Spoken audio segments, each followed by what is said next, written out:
Real as Okay, so year 1 to year 5, we'll call it 5. What's the difference for you? What do you now know? Oh my Who are you as a lender that you are Woo! not in year 1? Tell me about the difference. Holy moly. Oh my gosh, I don't even know where to start. So I came in completely green. Yeah. Completely green. I knew nothing. Had you bought a house yourself personally No. before that? Yeah, so I'd been involved in the process with But someone I was not, with, yeah. but I'd never actually purchased it on your own. Yeah. Gosh, there's so many things, and I think it's like all encompassing of like my entire life, because my whole life has changed so much too. Mm-hmm. I feel like I was a little kid when I started, and I was, how old am I? 30, 29? 20-ish. 39, so I was, 25-ish. 25-ish. I feel like I was a little kid, and I don't know. So the difference is, number one, the way I operate with people. I was scared shitless. Yeah. A, because I should have been, because I didn't know anything. Right. And thank God I had my team around me who would help me through everything, and Sure. so there was never like any danger to the client, right? Because Right. I had people advising me left and right, but on my own, I just felt like, Fight. what am I supposed to do? So yeah, the way I interact with people, and that's because of so many different things. I mean, number one, I know so much now. Like I've built that So knowledge. just be raw knowledge. Just, oh my gosh, just so much work and time put into that, and it's still every single day doing I that. gotta interrupt you. Is it so weird now to have other lenders who are doing a good book of business looking at you as their coach and asking your opinion? Is that cool, or is that like weird for you? I don't know. It is cool. It's Yeah. really cool. And it's not just other lenders. It's a Realtors? weird place for me because, Investors? yeah, and it's in different facets of life, which I think is really cool. I was the youngest child growing up of 5, as you know, and I always kind of saw myself as like The baby. the baby. Yeah. For way too long. And then all of a sudden I was just like, I just stepped into these roles. Yeah. And I just felt like it was time for me to kind of take my place in the world. And I just put in so much time. I'm still doing it. I'm still Yeah. I just think it's so important to continually be educating ourselves in this industry. And I've just worked so many files. Like we were thrown into, our past company was purchased by a very large company. Yeah. Where it was one of those just fire hoses in the midst of when everything slowed down and it got really, really difficult, right? Right. So we were still getting all of these leads, which was so good for me because it was when I was green. Yeah. And I didn't do a lot of business because a lot of people stopped qualifying, but I got to work so many different types of files Cool. and work with so many different types Yeah. of people that it was just like I said, a fire hose of knowledge. Just like, just different types of loans, different types of borrowers, different types of income, different types of people, different states, different realtors, just really learning to hone in on how to operate. And that's kind of like we talked about before, it's the psychology of it, really. Yeah. It's learning how to navigate these different personalities in the best way, just to keep everybody calm Yeah. and to keep everybody focused on the most important part, and that being the person, the people who are trying to get in these homes. Yep. And it goes with refinances as well. Any deal we have, there's something really important to those people Right. that's going on that could be make or break. Yeah, it can be Really, life-changing. Really life-changing. Set them back Yeah. 10 years if it's done wrong. Yeah, so, I mean, what's changed? Oh my gosh, I mean, just everything, honestly. A lot more confidence, Yeah. a lot more Okay, stress. I want to segue on that. So when I met you 5 years ago, Mm-hmm. what did you say, 5? It might have been 6, but Yeah. 5, whatever. Something like that. 5.5 years ago. Poor when guy. I met you, yeah, lucky guy. So I met you 5 years ago. For 4 years, we've been business partners. Mhm. There's a tremendous difference in who you were then versus now. Talk to me about that part. Me as a person or As me a as? person. Oh, as a So person. you're an amazing lender. When I met you, I'm gonna be honest, I didn't have a clue what I was doing. you might have been a little farther along, but the blind leading the yeah, blind. like, No, we you were were just probably like, further along. we're gonna just try things, and Yeah. we're both readers, we're both thinkers, we're Yeah. both absorbing it. So we gravitated to some success pretty early on, Mhm. but obviously you're a monumental, you're a high producer, you're a top producer now. You're a lender who other lenders go to figure out how to win. So you're that, so that part, but the more important part, even though that's the part that's forefront and that's the part people worship and that's people who, that's the thing that people are going to go, oh, we know Becky from that. Yeah. All that's actually inconsequential, because at the end of the day, we're all gonna be buried in the same plot of land. Mhm. Like having $1 million versus having $10 million, having $600 million, as long as you can take care of your kids and you have a little extra so you can have fun, Yeah. I honestly don't think it makes that much difference. But segueing, you're a tremendously different human being than when I met you. Tell me about that part. Oh goodness. I don't know where to start in on this. I think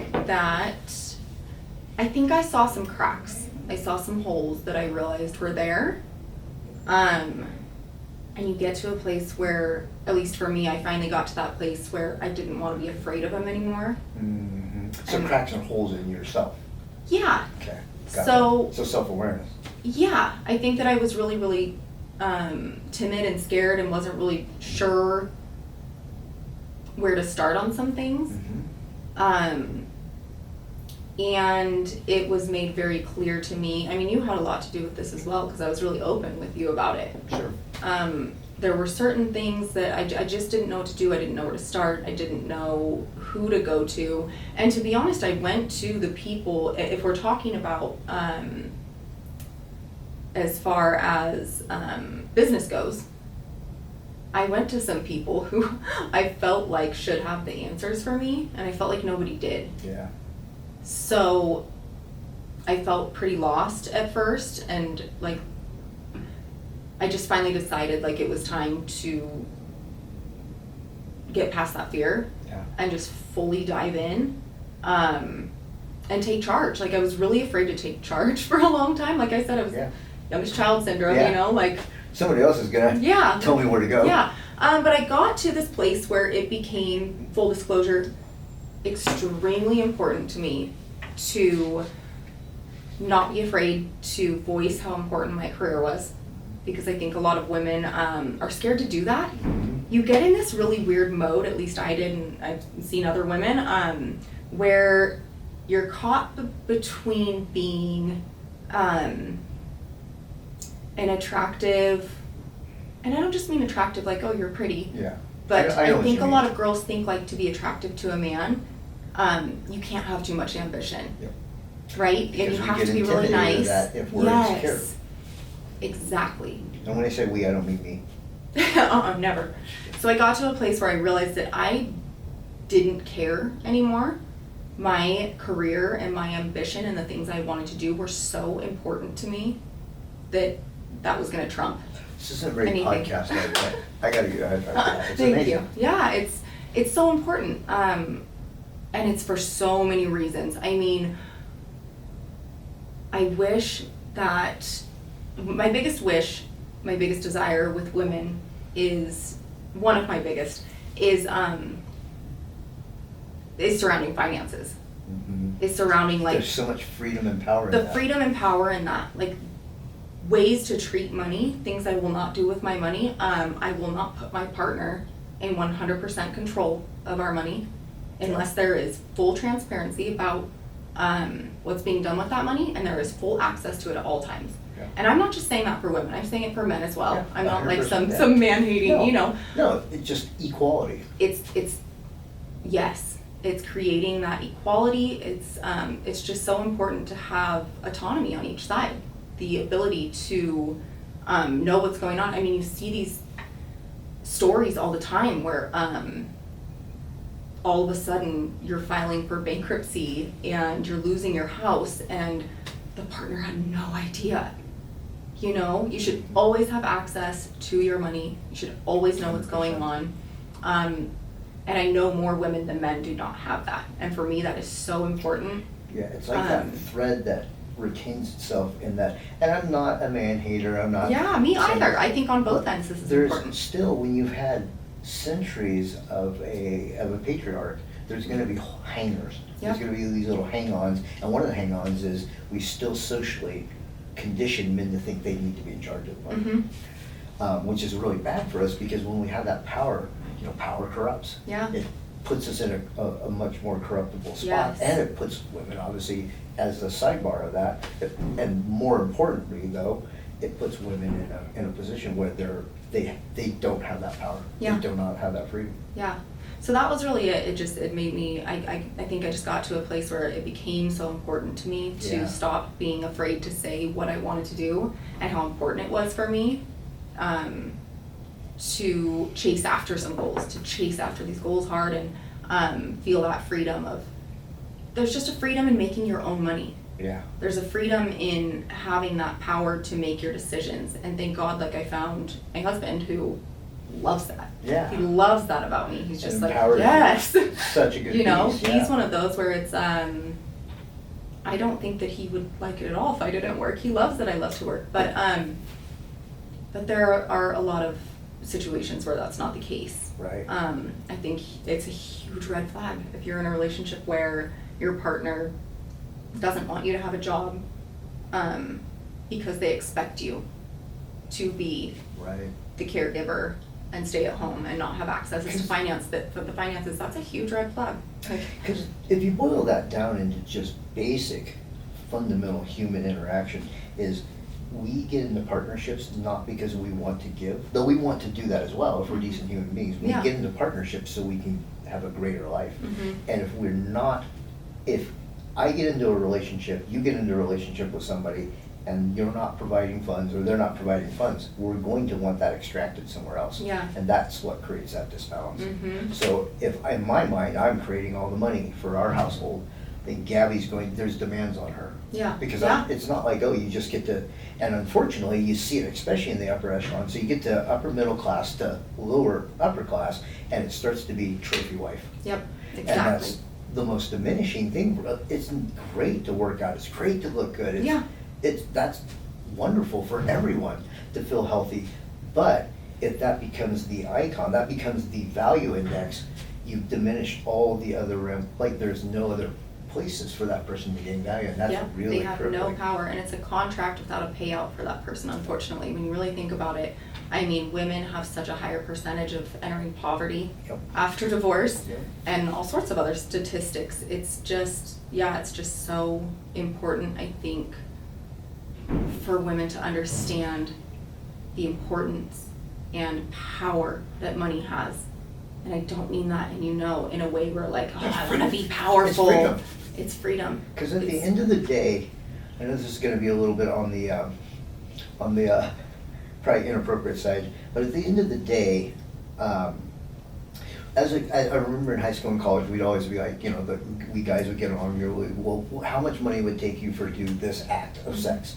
And we'd all joke about it. Yeah. And the reason why we joke about it is because we were never in a position where we had to do it. Mhm. But here's the thing, if my kids were going to starve, it's December 24th, my kids are gonna starve, we might just not have a place to stay, not even a Motel 6 room, and they're not getting any presents, what would I do to make that happen? I do some things that I probably wouldn't be proud of, Yeah. because I'm in poverty, I don't have freedom. Yeah, that's a really, really good example. It's absolutely devastating. So I love that the thing about you, which is, again, the intellect, but the power and the heart all put together, is you're a powerful woman. You are willing to lead, to be a role model, because that's scary. Yeah. You fall down and 5,000 people are looking at you, it's a lot more embarrassing. Well- So just being willing to be a leader like that, Yeah. but also having the heart to want to pick people up around. I've never seen somebody who will stoop as low as it takes to help another woman as you. And then the third part is you're just very intellectual, because most women haven't put together the piece of money will always be the root of power in a capitalist society. Yeah. I mean, probably in Mogadishu too. Mhm. It might be cockle shells or whatever, but I'm exhibiting my great ignorance. But it doesn't matter whether it's third world, first world. There's some kind of monetary displacement, Yeah. and if you have money, you have whatever is the bargaining system, you always have power. Yeah. And the fact that you say that from a public there's a ton of women that probably have never really understood that the reason mom's still with dad, even though mom doesn't like dad anymore, is because she can't afford to leave. Yeah, you're spot on. And actually, I mean, you have been such a strong voice for me with this, because I was afraid for a long time. And you pushed me really hard in it, which I so appreciate. I mean, you look back on our history and we're only 50 years this year Yep. from when women had to have their husband or father co-sign For a in house. order to take out credit. Like, that's insane. Yeah. And again, not like I'm not crazy, not crazy. I'm not a feminist, I'm not a man hater. No, absolutely, and you don't have to apologize to me. Like, Right, and I shouldn't exactly be who you are. apologizing. Yeah. It's only been 50 years. Yeah. And I just feel like it's our obligation and our duty to continue to educate women on this, because we're still not there.